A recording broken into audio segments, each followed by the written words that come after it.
జై శ్రీమన్నారాయణ. కుకట్పల్లి ప్రాంతంలో గత 500 సంవత్సరాల క్రితం శ్రీ లీలాద్రి లక్ష్మీనరసింహస్వామి స్వయంభూ వెలిసినారు ఇక్కడ. మా తాతలు అప్పటి నుంచి ముత్తాతలు అప్పటి నుంచి కూడా ఈ యొక్క ఆలయానికి వచ్చి వెళ్ళిపోయేవారు. అది 96లో నా దృష్టికి రావడము, స్వామివారు పిలిచినట్టు నేను రావడము, మరి 96 నుంచి కూడా స్వామివారిని దర్శించుకొని ప్రతి సంవత్సరం కూడా బ్రహ్మోత్సవాలు జరిపించుకుంటా ఉన్నాం.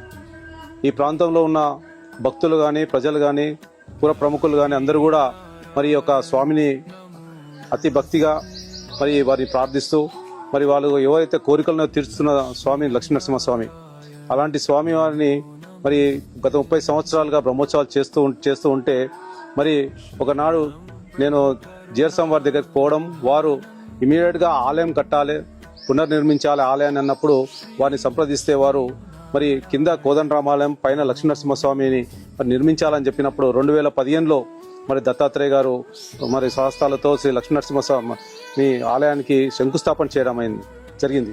ఆ రోజు మరి స్వయంగా మన చిన్న జీరస్వామి వారు రావడము, అవబిలం స్వామి రావడము, దేవనాథ స్వామి రావడము, మరి ముగ్గురు స్వాములు కూడా ఈ యొక్క క్షేత్రాన్ని సందర్శించి ఇది రాబో రోజుల్లో ఒక పెద్ద పుణ్యక్షేత్రం కాబోతుంది, ఖచ్చితంగా ఇది నీ చేతులతోనే అవుతుందని నన్ను ఆశీర్వదించడం జరిగింది.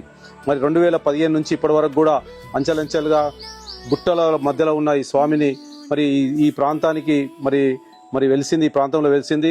కుకట్పల్లి ప్రముఖులకు ఎంతో మరి భక్తి శ్రద్ధలతో పూజించే స్వామి మా ప్రాంతానికి రావడం ఎంతో మరి సంతోషం అని చెప్పేసి కూడా చాలా మంది భక్తులు ఇక్కడ రావడం జరుగుతుంది. కావున ఈరోజు మరి పూర్తి కావస్తున్నది, 80% పూర్తయింది.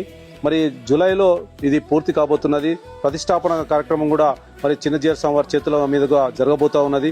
కాబట్టి ఈ ప్రాంతంలో ఉన్న ప్రజలందరూ కూడా మరి భక్తులందరూ కూడా వచ్చి మరి ఈ యొక్క స్వామిని దర్శించి మీ యొక్క కోరికలు తీర్చుకోవాలని చెప్పేసి నేను ఈ సందర్భంగా అందరినీ కోరుతా ఉన్నాను. పీతాంబరం చంచల చక్రహస్తం శంఖప్రదం మంగళమూర్తిరూపం